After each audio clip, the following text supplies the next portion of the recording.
Hi, folks. Welcome back to Toby Talks. I'm your host, Toby Hoy, and today we're going to tackle one of the most challenging issues that every leader faces, and that is resistance to change. If you've ever announced a new initiative only to be met with the wall, the crossed arms, the heavy sighs, or the dreaded phrase of, but we've always done it this way, then this episode is for you. Here's the plain truth: change is inevitable in any thriving organization. Markets shift, technologies evolve, and customer expectations transform. But here's what most leadership books won't tell you: that resistance to change isn't the enemy, it's actually valuable information. And today I'm going to show you how to harness it. Over the next 30 or so minutes, we'll explore why people resist change, how to identify the root causes in your team, and most importantly, review some proven strategies to transform resistance into engagement. Whether you're implementing new software, restructuring your department, or shifting company culture, these principles will help you lead your team through the transition successfully. So let's dive in. We'll start with a fundamental question: why do people resist change? Most leaders assume that it's stubbornness or laziness. But after working with numerous teams through major transitions, I can tell you that that is almost never the case. Resistance is almost always rooted in something deeper and something that is much more human. Think about it from your own experience. When was the last time that you resisted a change in your personal or professional life? Maybe it was a new company policy, a reorganization, or even a new software system. What was really going on beneath the surface? Research shows us that resistance typically falls into one of four core categories. And as we go through these, I want you to listen for these on your own teams. First, there is the fear of the unknown. When you announce a change, you might see the complete picture, but your team members often do not. They're wondering, will I still be good at my job? Will my role become obsolete? Will I have to learn completely new skills?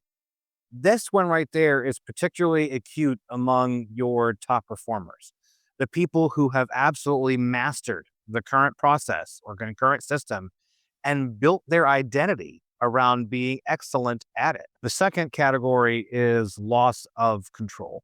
Change is often imposed from above, and that strips people of their autonomy. Even if the change is objectively positive, the feeling of being done to rather than being done with creates resistance. I've seen teams reject innovations that they themselves proposed not 6 months earlier, simply because the final decision came from leadership without their involvement. The third is concerns about competence. This one's tough because people rarely voice it directly. They're worried that they won't be able to adapt, that they'll look foolish during the learning curve, or that younger team members will pick up the new way faster. I once worked with a veteran manager who fought a new project management system tooth and nail. It wasn't until a private conversation weeks later that he admitted that he was intimidated by the new technology and afraid of looking incompetent in front of his team. And the fourth is disagreement with the change itself. Sometimes your team members have legitimate concerns about whether this change is the right move. They will see risks that you haven't considered, or they understand customer needs that you may have missed from your vantage point. This is actually the most valuable form of resistance because it can save you from making costly mistakes. So here's the critical insight that you need to diagnose which type of resistance that you're dealing with, because each requires a different type of response. Treating fear of the unknown the same way that you treat legitimate strategic disagreement will backfire every time. So, how do you diagnose it? if you have to create safe spaces for honest conversation, and I mean really safe, not the kind of safe where you say, my door is always open, when your people know that disagreement with management or perhaps with you is career limiting or career threatening. So try this in your next one on one with someone who is resisting. Ask them these three questions. Question number one: what concerns do you have about this change? Number two: what would need to be different for you to feel more comfortable? And number three: what am I missing? Then, and this is critical, listen. Actually listen. Don't defend, don't explain, don't convince. Just listen and take notes. You will learn more in that 10-minute conversation than in a dozen team meetings. All right, so now that we understand what drives resistance, let's talk about how to lead through it. I'm going to share a framework that I've developed over 15 plus years of change management work. I call it the 4 C's of change leadership: clarity, connection, capability, and celebration. Let's start with clarity. Most change initiatives fail because of a clarity gap. Leaders understand the why well before the change. They've been in the planning meetings, they've seen the data, they've debated the options, but your team is hearing about this for the first time, often in a way that feels vague or threatening. This is when you need to over communicate. I'm talking about repeating your message 7 to 10 times and in different formats. Here's what that looks like in practice. Start with a team meeting where you explain the what, the why, and the when. Follow that up with a written summary that people can reference. Hold smaller group discussions where people can stop and ask questions. Share updates in your regular team meetings and send periodic email reminders about what comes next. And then finally, create simple visual aids, a timeline, a one pager, or an FAQ document. But here's the key: your message needs to answer 5 specific questions that every team member is silently asking themselves. Number one, why are we changing? Number two, why now? Number three, what's in it for me personally? Number four, what happens if we don't change? And number five, what exactly do you need me to do differently in my daily work? Let me give you a real example. I work with a manufacturing company that needed to adopt lean principles. The CEO gathered and created a town hall meeting and announced broadly, we're going lean to improve efficiency. That was it. Resistance from the team was immediate. What people heard during that town hall was, we're going to cut jobs. 3 months of turmoil could have been avoided if he'd simply said, our largest customer has told us that they're moving to our competitor unless we can reduce defects by 30%. If we don't change, we'll lose 40% of our revenue and have to lay off a third of the workforce. But if we adopt lean principles, we can not only save those jobs, but also hire more people as we win back market share. Here's what that means for your daily work. You see the difference there? It was the same change, but framed completely differently. The second C is connection. People don't resist change, they resist being changed. So you need to connect them to the process, not just the outcome. This means involving your team in the how, even if the what is non-negotiable. Form a change coalition. Identify the influencers on your team, not necessarily the formal leaders, but the people that others trust and listen to. Bring them into the planning process early. Give them real decision-making power over implementation details. Let them be the ones to communicate the change to their peers. I'm a big believer in pilot programs for this reason alone.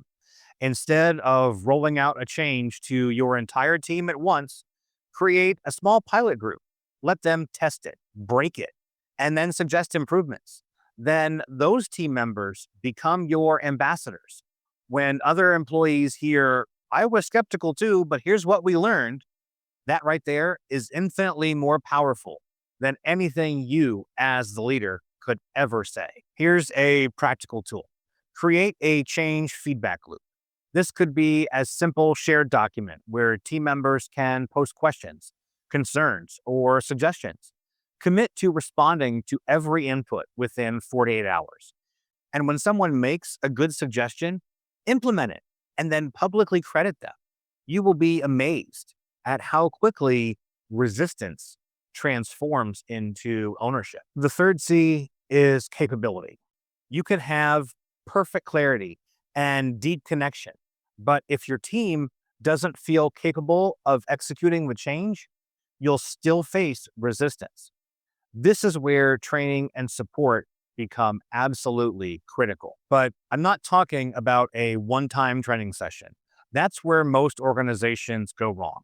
They bring in a trainer for a day, everyone sits through a presentation in a conference room, and then they're expected to just magically adopt new behaviors. That's not how adult learning works. Instead, think about building in capability in layers. Start with the fundamentals, the basic knowledge that everyone needs. Then provide job specific training. How does the change affect the work of your sales team differently from your operations team? Next, create ongoing support systems, maybe office hours, where people can come and get help, or peer mentoring partnerships, or something as simple as a quick reference guide that they can consult. And here's another thing that most leaders miss. You need to create psychological safety for mistakes. When you ask people to change how they work, they will make mistakes. They'll try the new process and mess it up. And if the response is criticism or blame, or even worse, punishment, people will retreat to the old way of doing things, even if they hide it from you. I love the approach that one leader used. She instituted learning lunches during the transition period. Once a week, the team would gather and people would share their mistakes from trying the new process, but frame them as learning opportunities. The person with the most creative failure won a gift card. It completely changed the culture from one of fear to one of experimentation. The fourth C is celebration. Change is hard, it's exhausting.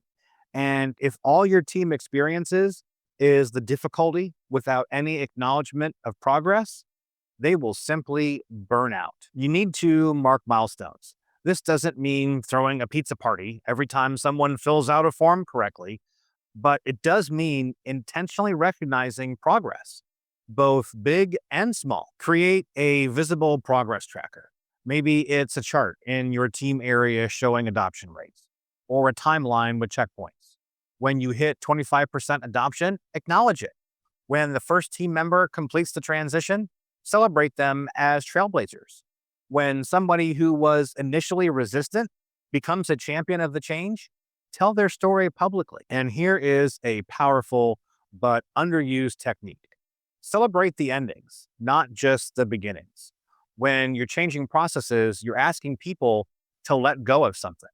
Maybe it's a system that they themselves built or a way of working that they have perfected over the years. Honor that. I've seen leaders hold retirement ceremonies for old processes, literally acknowledging what served the organization well in its time before moving on. It may sound silly, but it gives people permission to grieve the loss before embracing something new. So that's your framework: clarity, connection, capability, and celebration. Each of those builds on the other. You can't have genuine connection without clarity. You can't build capability without connection. And celebration without the others is just empty cheerleading.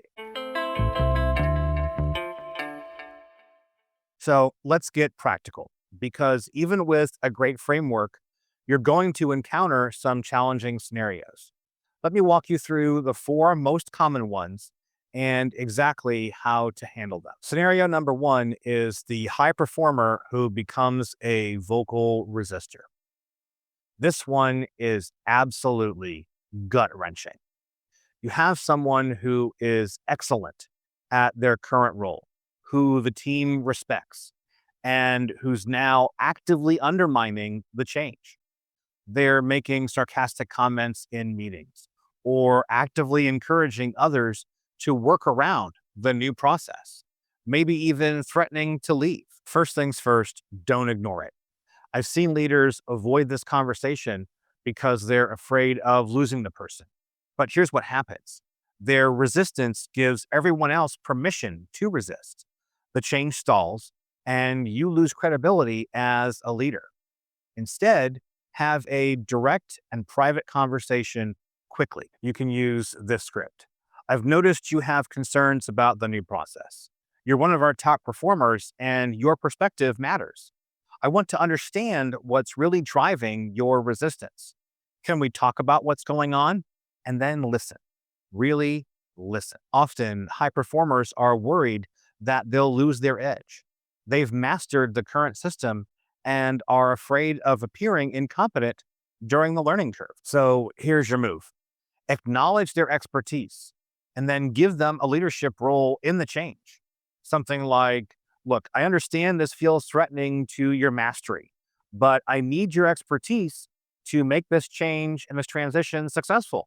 I want you to help train the team members and identify potential problems before they happen.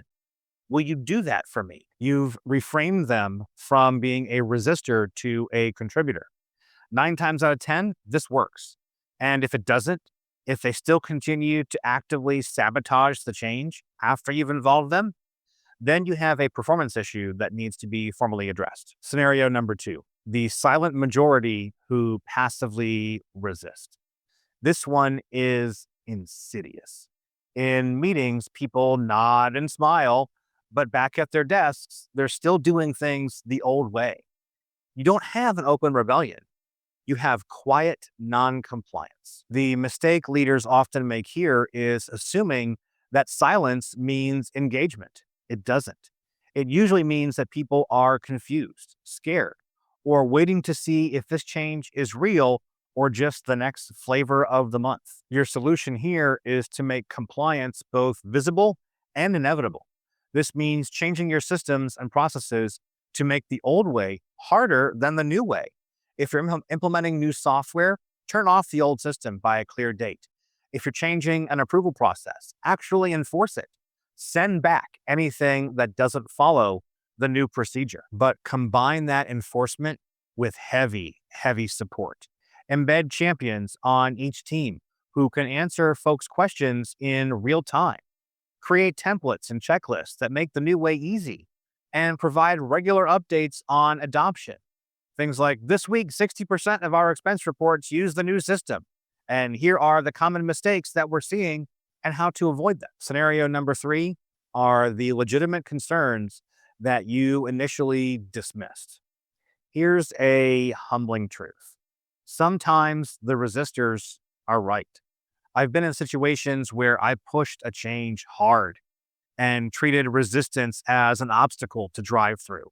And then 6 months later, realized that my team had been trying to tell me something important that I simply refused to hear. Maybe you chose software that doesn't integrate with a critical system. Maybe you underestimated the training time that was needed. Or maybe there's a customer impact that you didn't see from your vantage point. When you realize that you missed something, your ego wants you to push forward anyway. Don't. Stop and acknowledge it publicly. Things like, I've been hearing concerns about X, Y, and Z, and I need to admit that I didn't take them seriously enough. You were right, and I was wrong. Here's what we're going to do differently. That takes courage, but the credibility that you gain is invaluable. Your team will trust you more, not less, because you showed that you can admit mistakes and adjust course. Scenario 4 is change fatigue from too many initiatives. This one is especially common in organizations that chase every new trend or fad. You're implementing new software, you're restructuring teams, you're changing the performance review process, and rolling out a new strategy all at the same time. Your team is exhausted and cynical. The solution here requires discipline. Ruthlessly prioritize. Look at every change initiative and ask, is this critical or just nice to have? Can it wait? Can we combine it with something else to reduce disruption? And then communicate clearly. Something along the lines of, I know we've asked a lot of you. Here are the only two change initiatives for this quarter. Everything else is on hold until these are successfully implemented. And then protect your team's time. I've seen leaders mandate that 20% of work time be protected from change initiatives. It's buffer time to absorb disruption and maintain business as usual. When people know they have protected space to do their core work, they're more willing to embrace change and experiment in the remaining time. All right, we are in the home stretch. Let's talk about how you know if you're succeeding and how you sustain the change over the long term. Most leaders measure the success of change by adoption rates. What percentage of the team is using the new process? Now, that's important, but it's not sufficient alone. You need a broader set of metrics. I suggest tracking these 5 indicators. Number one, adoption rate, yes, but also proficiency. Are people going through the motions or are they actually mentoring and mastering the new way? Number two is sentiment. How do people feel about the change? Use quick pulse surveys or temperature checks in meetings. Number three is business impact. Is the change driving the results that you promised? Number four is retention. Are you losing people over this change or customers? And number five is momentum. Is the pace of the change accelerating or stalling? Create a simple dashboard that tracks these monthly. Share it transparently with your team. When the metrics are good, celebrate. When they're not, acknowledge it and adjust your approach. Now, sustaining momentum, this is where most change initiatives die. You hit that magic 70% adoption and declare it a victory, but that last 30% never fully transitions. And slowly the organization drifts back to the old way. To prevent this, you need to embed change into your systems across the board.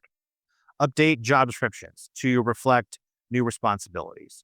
Change your onboarding process to teach the new way as this is how we do things. Modify your performance evaluation criteria to assess proficiency with the new process. Hire for people who have the skills and the mindset that the change requires. I also recommend the 90-day check-in. 3 months after you think the change is complete, gather your team and ask what's working, what's not, where are we slipping back to old habits, and then make any adjustments. Change isn't a one-time event. It's an ongoing process that requires continuous attention. And then finally, document your lessons learned. What would you do differently next time? What worked better than expected? Create a simple change playbook for your organization so that the next initiative is smoother than this one. I've seen companies reduce change implementation time by upwards of 40% simply by learning from prior experiences. Remember, the goal isn't just to implement this change successfully, it's to build your team's capacity for change so that the next transition is even easier than this one.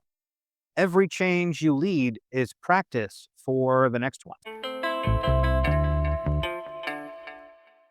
So let's bring this all together. Leading through resistance to change is one of the most important skills that you can develop as a leader. And the key insight that I want you to take away is this: resistance isn't your enemy, it's information. It's telling you what your team needs from you in order to be successful. When you encounter resistance, get curious instead of getting frustrated.